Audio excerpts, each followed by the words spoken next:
D'accord. Donc maintenant nous allons voir les schémas comptables. Les schémas comptables, c'est simplement définir les différents champs et les différents comptes qui seront impactés en fonction d'une transaction ou autre. Donc nous avons aujourd'hui nos 3 comptes, nos 5 comptes du moins qui sont là, que nous allons impacter selon les schémas lesquels nous trouvons. Comme nous aurons besoin de ces références de compte, je vais ouvrir dans un nouvel onglet, d'accord, notre configuration de schéma. Donc je vais cliquer maintenant sur schéma comptable, et le premier schéma qu'on va créer n'est rien d'autre que la vente d'un logiciel, d'accord. Donc je vais l'appeler vente logiciel. Et qu'est-ce que c'est? C'est lorsqu'on vend un logiciel, d'accord. Le schéma a été ajouté. Il faut définir maintenant quels seront les ensembles du mouvement. Lorsqu'on vend un schéma, on a ce compte interne, on a le compte interne qui sera débité, d'accord, pour aller créditer notre compte de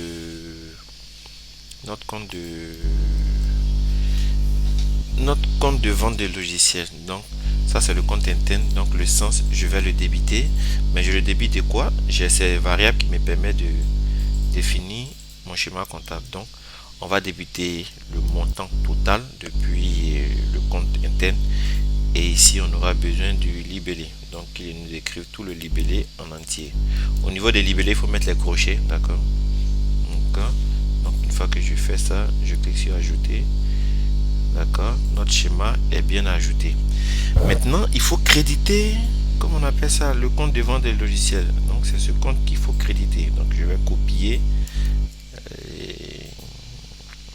le compte, le numéro de compte, il faut le créditer. Il est là. Bon, le crédit de quoi? On va le créditer maintenant de 0.9, d'accord, pour de 90% de amount. Pourquoi amount 90%? Parce que les 10% nous allons les mettre sur la taxe, sur le compte de taxes, d'accord. Donc je vais ajouter. Donc il voit qu'on a ajouté. Il nous dit que notre schéma n'est pas équilibré, bien sûr, parce que débit n'est pas égal à crédit.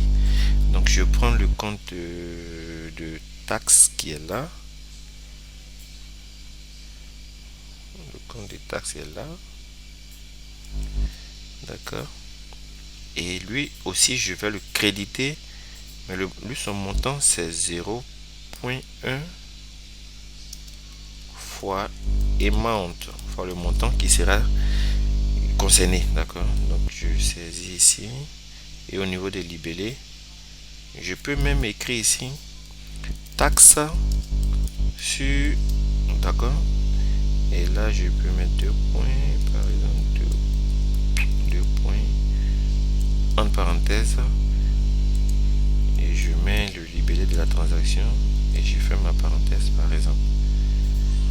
Donc ça on aura sur le compte de la taxe, taxe sur, et vous voyez maintenant notre schéma équilibré, d'accord. Donc voici notre premier schéma comptable, il est là, d'accord, et c'est notre compte de revenus. Et disons maintenant que on veut faire un deuxième schéma comptable qui va concerner par exemple les achats, d'accord. Donc les achats, je vais débiter mon compte de revenus et créditer le compte d'achat. Je vais voir tout ce que j'ai dépensé en termes d'achat. Donc je copie ce compte, je viens ici. Il faut que je crée un deuxième schéma que je vais appeler je mets S pour dire schéma, et puis je mets achat, d'accord. C'est vraiment l'exemple, un schéma comptable achat, d'accord. Je vais enregistrer. Donc il est là. Il faut maintenant définir son contenu. Ici on a le compte de revenus qui est notre compte de vente de logiciels, donc il sera débité effectivement de montant.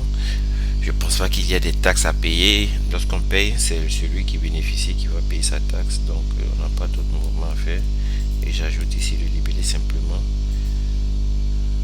d'accord. Il nous dira qu'il n'est pas équilibré, ce qui est naturel. Et je vais maintenant créditer, envoyer l'argent sur le compte d'achat. D'accord, donc le compte d'achat aussi sera alimenté par aimant totalement.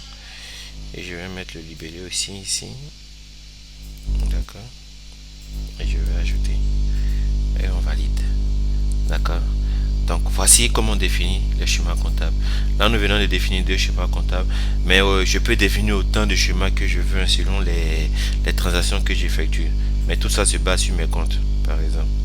D'accord, je peux par exemple définir aussi un schéma comptable qui s'appelle paiement de salaire, d'accord, qui va débiter le compte de vente de logiciel, aller créditer un compte interne parce que je n'en ai pas besoin.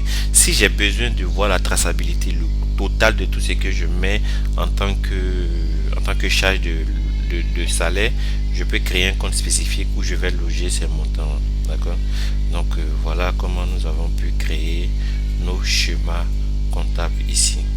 Donc nous avons deux schémas comptables. Dans la prochaine vidéo, nous allons voir comment créer un code de transaction qui se base sur un schéma comptable et qui automatiquement, lorsqu'on l'exécute, derrière il dénoue ou il exécute les différentes lignes qui sont définies au niveau du schéma comptable.